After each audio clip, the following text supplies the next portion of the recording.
Thank you, Gabby. There's never been a Champions League semi-final like it for goals, the number of goals. What about the quality? Yeah, I think you saw two high-level teams out there today, especially in the attacking play, in the transition, the speed, the intensity in the 1v1 battles. Two of the top teams going toe-to-toe. Overall, when we look at the goals, set-piece goal, the penalty's a bit harsh, if I'm totally honest, but overall, we had moments where we could have killed the game earlier on as well. So, look, we take a lot of pride in the fact that we got back to 5-4, because away from home, being 5-2 down could be a really tough place to be. But we fought and we clawed, and we're back in the tie. What about this balance between attack, and defending, and the art of defending? Yeah, I think even though there's 9 goals scored today, I think there was amazing defending throughout the game. 1v1 battles. Look, you've got the best players in the world going at it, the best attackers, the best defenders. Of course, sometimes the attackers are going to come out on top and show their quality, like both teams did today. So, but when you go back and actually look at the centre halves playing in midfield, playing in attack sometimes, playing out wide against the wingers, credit to them, because it's a really hard job, and I thought they was outstanding today. What about what has tonight told you about your chance next week then, pulling this back around, and maybe the tactics that will be employed by both teams? Yeah, I think whenever you've come off any game, win or lose, I think you can always feel like there's areas to improve on, and we had moments, we had chances where we could have been more clinical in the final pass, the final finish. We felt like, especially as the game went on, we got better and better. They started to tire. So look, we go to the Allianz. I know there was 9 goals today, but essentially it's 1-0. A tough away game, so we go with nothing to lose, and we just got to bring the same intensity. I feel like we're at our best when we're physical and in the 1v1 duels, we're making contact. That's when all our chances come today, so we're going to need more of that next week. Who wins this tie now, the best defence or the best attack? Yeah, we'll see. It'll be a mixture. It'll be who takes their moments next week. There was a lot of moments out there today, and it's probably going to be the same next week. So us being at home with the crowd behind us at the Allianz Arena, we hope that can push us over the line. Thank you, Harry. Good to talk to you. Thank you. We would love to keep you with us. If you're watching here on CBS Sports, we're going to switch channels. Mike. Yes, what have we got? We've got analysis, we've got interviews, we've got us guys, we've got entertainment, we've got energy. Stay with us, please. CBS Sports Network and Paramount Plus. Switch over. Come join us over there. Come with us. Come on now. Hey, everybody. So happy to have you with us here for our Champions League post-show. Kate, Thierry, Jamie and Micah. 5-4, the final score in the first leg of this semi-final between PSG and Bayern Munich, played in Paris. We've got the second leg coming up next week, of course, being played in Munich. It was kamikaze, but it was fun to watch. Thierry. Risks. We've been talking about that we watch a lot of teams that do not take any risk, wingers that don't dribble, people that don't go forward, that are thinking about not losing the game instead of winning it. Well, tonight we have plenty of risks, situation that at times, maybe if you think about, if you have your defensive hat on, you'll go crazy on some stuff that you might see or you saw tonight. But I don't care. You know what? We've been complaining for more than a year or a year and a half or 2 years that football is boring in bracket and whatnot. That game wasn't boring. And again, if you put your professional hat on, we're going to have to analyze some stuff about the goals that were conceded. But you know what? I enjoyed myself, and I think everybody at home enjoyed themselves. It's just crazy. As you said, it does a score you see normally on aggregate at the end of a tie. You saw that. It was just crazy at times, in all fairness. We saw quality, we saw great players, they all appeared. We saw battles, we saw great goals, we saw goals that you shouldn't be seeing. We saw even a miss. So tight though, and then you're going back and you're playing the second leg in Munich. Bayern. You think so? Yeah, coming back, wasn't it? Yeah, I think you could almost feel it towards the end of the game. It felt a bit flat with PSG, almost like a disappointment, even though they were winning. You see the reaction here from the Bayern fans, look at the Bayern players. If they hadn't got those goals back, I think it was over. 5-2, you're not coming back. You'd expect PSG to at least a goal or two over there as well. So, look, you see the difference. You don't need me to tell you, but you can see with the demeanour of both sets of players, supporters as well. The PSG fans are walking out there disappointed, and they've won the game. I need to lie down. I'm exhausted. What a game of football. I think it's the best football, certainly first half, I think I've ever seen. You love the quarter-final as well. Do you remember the quarter-final against Real Madrid? Did this top that for you? I just think, because both teams were just at it with quality. all the big players turned up. Carragher, João Neves, Dembele, Kane, Elise. Even Upamecano gets a goal with Diaz. Diaz as well. I mean, you know when you come to a game, and we talked up before the game, don't we? Like, this should be a classic, should be amazing, all the best players on show. But they have to do it, and they did that tonight. Thierry is totally right in terms of the defensive aspect of the game, wasn't great. But if you look at the overall spectacle, entertainment, all the best players on show turning up. Do you know what I want to say? Because I am a defender. And we looked at some of my stuff earlier on. Those games were 0-0 and 1-0. But and normally when I see a game like that, I'll be a bit like, the defending's not good enough, or, you know, it's not up to the standard of this level of football. But what I would say is, every attacking player on the pitch there was an 8 or 9 out of a 10. And I think every attacking player got the better of his counterpart. And when I think of the goals, now, because there was so many, I might forget 1 or 2. But it wasn't like there was howlers by the keeper or like someone doing a stupid mistake defensively. It felt like a lot of the goals were like just great goals where you go, oh my God, amazing. Now, every goal you can always look at a little bit and say, oh, he could have been there, he could have done that. But it wasn't like the defenders made a fool of themselves on have I missed a goal or something. It just felt like every goal for me was like pure quality. It felt like the attacking play was that high that it was almost impossible to stop the goals going in. I don't think there was many howlers. The 4-2 goal, it's not a howler, but if you don't move, you save it. Which the one? Where When Lema goes with... Yeah. You stay in your position, you see the run of Hakimi and you don't let him run. But having said that, I'm with you, Jamie. We've been complaining about boring football. We saw 2 teams that wanted to play each other eye to eye. And it was enjoyable, as much as we can go into details after, and we will, but it was enjoyable at the end of the day. Let's not forget, last season we looked at PSG and we loved them, and we still love them. And we couldn't stop talking about the 2 fullbacks, right? Hakimi and Mendes. The 2 of them have been taking the absolute cleaners today by Diaz and Elise. Now, so when we're saying, the defender, Elise will make you go up and down. And Nuno Mendes couldn't carry on. He had cramps. Hakimi on the other side, as you said, had cramps. It's not often, even though they didn't train for a little while, 2 weeks on the other side. Hakimi, we all know the issues that he had this year, but to make them finish both with cramps, that tells you how Bayern Munich played and the wingers played. It had to have been an incredible game to watch live in Paris. Anita and Peter Schmeichel are over there for us. If you remember, we heard from Peter before the game, and he said to us, this is going to be a high-scoring game. Here's a clip of what he said. I mean, they will create a lot of chances. And if the goalkeepers today are not up to it, we could have something like a scoreline of 7-7 or 8-8.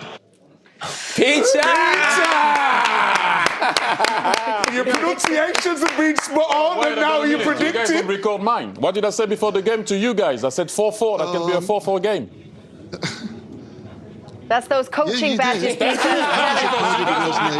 Don't record my stuff. I said 4-4. Okay? Just put it there. Just to put it there. Just to put it there. You want your flowers, yeah? Yeah, thank you, please. Yes. Anywho, Peter and Competitive Anita. edge hasn't left TT, but let's talk about the game. Yeah, exactly that, Micah. Thank you for coming to us. What a game it was. It felt like the roof was going to lift off in here. It was hard to think at times. Do you think that was a fair result, given what we saw? It was, I don't know. Honestly, I do not know if this was a fair result. Anyone could have won this game, and we could have more goals. We talked about defenders before, and I totally agree with you guys. I don't think there was any mistakes made by any defenders at all in this game.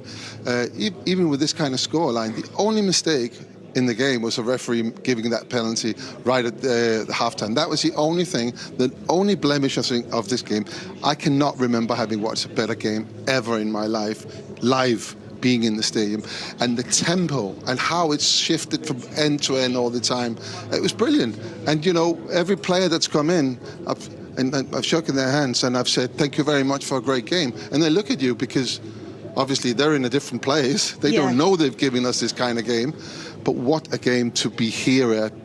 It's just unbelievable. I think it's also worth mentioning that you had a quick word with the man who was leading out the team today, and he described it as a beautiful game himself. Aaron. Aaron just came past and he said, it's crazy, but it was a beautiful game. Yeah. And yeah, I mean, as a coach, as a manager, how do you analyze this? I mean, this is the way they play, and I'm going to say this: it's going to be exactly the same in Munich next week. It's probably going to be TT's 4-4, you know, something like that. It's not my 8-8, but because these two teams can't play in any other way, it's impossible for them not to attack every time they have the ball, and it was absolutely fantastic to watch. Yeah, Kate, I thought he was actually going to give us his analysis. You know, you got your coaching bags. I was surprised you weren't going to give us your thoughts on the game. My job is now getting interviews and asking what the hell went on. Why did you give us this game? And actually, the question that you asked before, Kate, who will be the happier? I'm going to ask that to everyone today. Yeah, Kate, well, we'll bring you some interviews very shortly. All right, sounds good. We'll Into the studio, Hope. They could neither confirm nor deny. We don't know. We'll see. We'll find out. We're going to go to a break, everybody. We're going to bring you all the highlights. There are so many. And its advantage, though, to PSG in the opening Champions League semi-final. Tomorrow is Arsenal travelling to Atletico Madrid, and we are going to be at the Emirates next Tuesday to see who's going to be heading to the final in Budapest. This is a match that has rewritten the history books in the Champions League in terms of the numbers. The highest scoring leg of a Champions League semi-final, first leg. The first European semi-final to see both teams score 4 goals, and so it goes on. How do you sum it up, Wayne? Crazy, chaotic, entertaining. No, listen, it was a game which Clarence actually said before the game, didn't you, that he felt it was going to be 6-5, and we were half laughing thinking it can't be 6-5, but he was so close. He went far off it, but no, I think both teams have got so much quality in the top end of the pitch, and that they probably forget to defend a little bit, and that means we get to enjoy some great goals. Clarence, I know you were half joking when we were watching it, asking where the defenders were, but a lot of people, especially the neutrals, don't care because they've been thoroughly entertained. Yeah.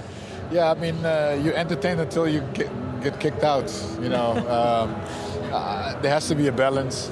Of course, this is what we see in football today. A lot of focus on attacking, a lot of focus on scoring goals, great goals. Nothing to take away from those amazing moments that we've seen today, but so many huge mistakes, miscommunications, mispositioning by the defenders, and also just in the all-over defensive mentality of the teams. I think at this level in the semi-final you cannot expect certain things I've seen today. But at 5-4, and with the two halves that we've seen, and continuing to the very end, Bayern Munich chasing that equaliser, where does it rank for you in terms of a Champions League match that you've watched and enjoyed? I mean, for me, it's the best one I've ever watched as a semi-final. The goals, the entertainment, back and forth. It felt more like a basketball match. It was end-to-end. You play, we play. You play, we play. Attacking, all action. So I thoroughly enjoyed it. Of course, you know, you can look at it two ways. A tactical affair and a low-scoring game is also good for the purists. But I think for the neutrals, for the fans, the young fans at home, to be able to see these great players deliver on the biggest stage, it's a joy to see. I'm sorry, the youngsters should not look at these things as defending. They got it. No. You have to know how to defend. There is no way you're going to win the Champions League if you don't know how to defend. This was magnificent in all ways, and I understand what you're saying. I'm joking, but you would expect the minimum of defending. Otherwise, the game is just completely changed. But throwing it forwards, and we're going to go back in a moment's time, we're going to look back at all the goals, but throwing it forwards, do you see anything different to this next week? Do they know how to play? No, listen, I think Luis Enrique is a top coach. So when they get the advantage of 5-2, I think then he should have said, right, let's shut up shop, let's get behind the ball, make it hard, see the tie out, and then potentially that's got to get us through to the final, but he didn't. He went for more goals. And Vincent Kompany, obviously, he's got a very attack-minded team.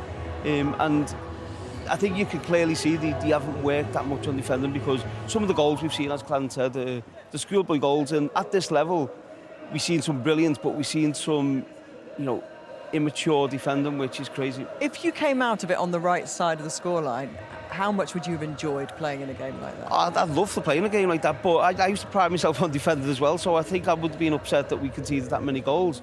But I think overall, going into the game next week, I'd be much happier being Bayern Munich. I think to leave here with only a goal, knowing that you can't score goals against PSG, they can tighten it up a little bit. I think for me the advantage is with them. Clarence, you haven't chuckle. I was going to say. I need to hear because you're chuckling to yourself. Now. I'm like, I would just say, ask the goalkeepers if they're happy. Ask the goalkeepers if they're happy. they are not happy.